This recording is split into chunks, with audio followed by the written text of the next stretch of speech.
Hello everyone and welcome back to Compelled Cooperation. It's Ben here and we're going to try something new with having only one person try out playing a game and no one else to talk to.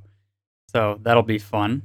I decided for my game that I am going to try out, I'm going to try a classic from the 90s, a blast from the past, Chex Quest.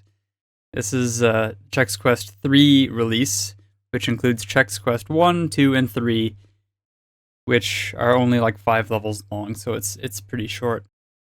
If you are saying this looks a little familiar, and you will see even more so once I launch it, this is actually based on the original Doom. It's actually a total conversion of Doom. So why don't I start off a new game, and let's see, these are the 3 different, it says episodes, but these are really the 3 different games.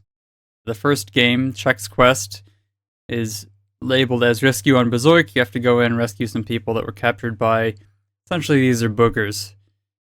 They're called flamoids, but in order to make the Doom conversion non-violent, they changed it to be that you are teleporting these boogers back to their own dimension instead of killing demons and other things.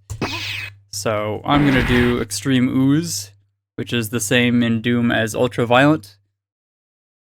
Basically, the main difference between the second most difficult and the most difficult is enemies respawn infinitely in the most difficult, and there are some differences with speed and amount of ammo. I think there's more ammo and faster speed in this one, in the most difficult one. So a lot of speedruns and everybody else plays on Ultraviolent, or in this case Extreme Ooze, because they don't want to have to deal with enemies respawning, which is less fun. So, as I said before, I'm playing the Doom 3 version, which is actually a quasi-official release by one of the original developers of the original Chex Quest. So as you can see, it's very modern in its usage. It's using the ZDoom engine for this, so I have things like mouse look enabled that wouldn't have been in the original Doom conversion that they did. Now, I may at some point change the HUD to be, there's a modern HUD that takes up 100% of the screen instead of the awkward black boxes on the side, but I wanted to show what the HUD looked like in the original Chex Quest. There's a flamoid in its native form. So instead of the fists, we have the boot spoon. And you can see a little Zorch appearing. And they'll try to hit me with more phlegm. And the Chex guy will get more and more progressively covered in phlegm. Just like the Doom guy would get more and more covered with blood and beaten up. So there are a lot of things that are humorous allusions to Doom, because this is a total conversion of Doom. There are lots of objects in the background that were unnecessary in Doom, but were just there to make it look cool. And they were converted, like a corpse covered in blood is instead a person covered in phlegm trying to escape. Stuff like that. Like, there are a lot of background details that are really humorous that you can tell the developers were like, we're making Doom for kids, so we're gonna have some fun with this and make some nice references for parents and whatnot if they're seeing. So as you can guess by Chex Quest, this was a marketing gimmick by Chex, and more so than a gimmick, it was actually an incredibly successful marketing campaign. They decided to release a game along with Chex cereal, and that game eventually ended up being Chex Quest. It was the first game ever released in cereal boxes ever, so it holds a very dubious honor. I'm not sure how many other games were released in that manner. I was very young when this was all happening.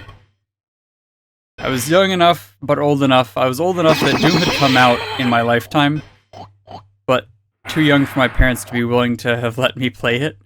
But I did play Chex Quest, which is why I'm a perennial fan of it, and have liked FPSs pretty much ever since. I really enjoyed Doom when I played it, because Doom is essentially Chex Quest. and Chex Quest is essentially Doom. You can see there's stuff like this wasn't in the original Chex Quest, like bullet splatter and stuff. Like I said, this is the Z-Doom engine that this is all running on, which humorously means there are some things like enemies that are supposed to not be able to moving around, because some of the bindings for things are slightly different in Z-Doom compared to the original Doom engine. But ID Software, the makers of Doom, licensed the Doom engine for fairly cheap because Quake had just come out. I think it was 96 was when Chex Quest came out.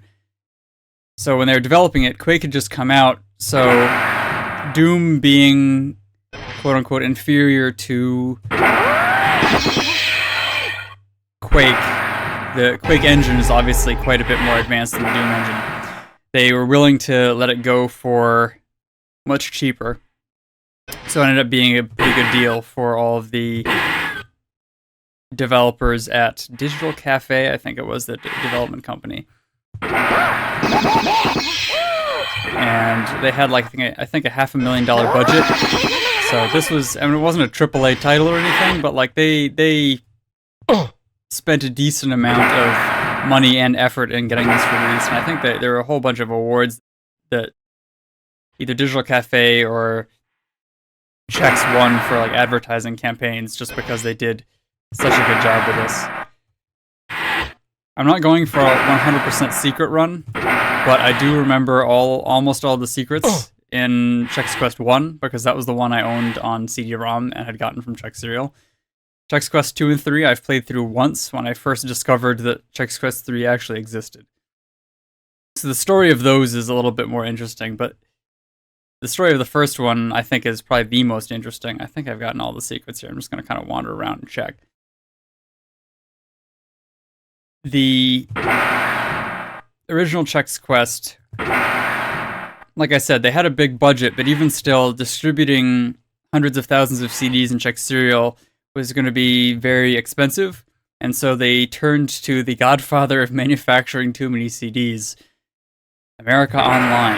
And so in exchange for offering to do the manufacturing of all the CDs, America Online got permission to include 50 hours free of AOL. So you also had the option for that if you were a Chex Quest,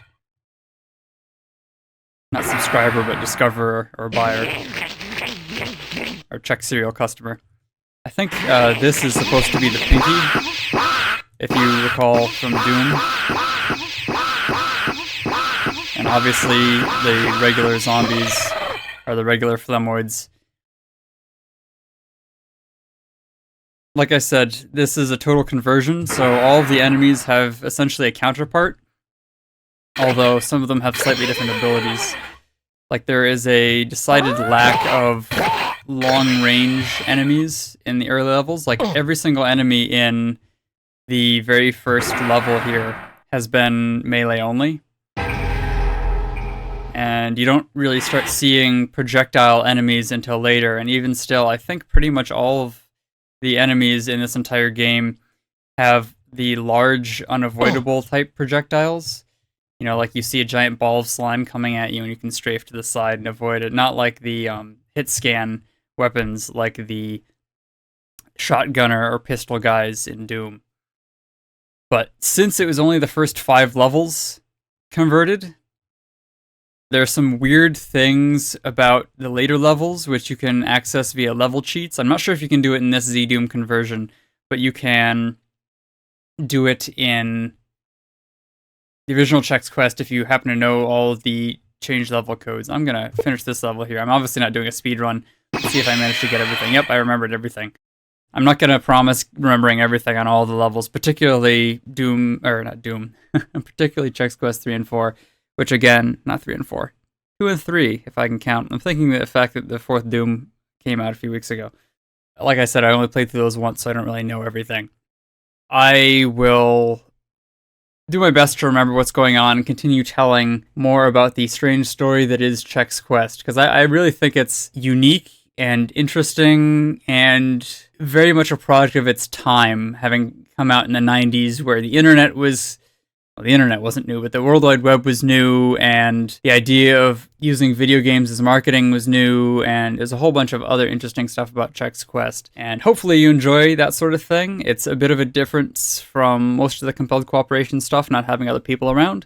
But if you enjoy it and want us to kind of make more stuff like this, let us know and tune in for the next episode to see more about Chex Quest.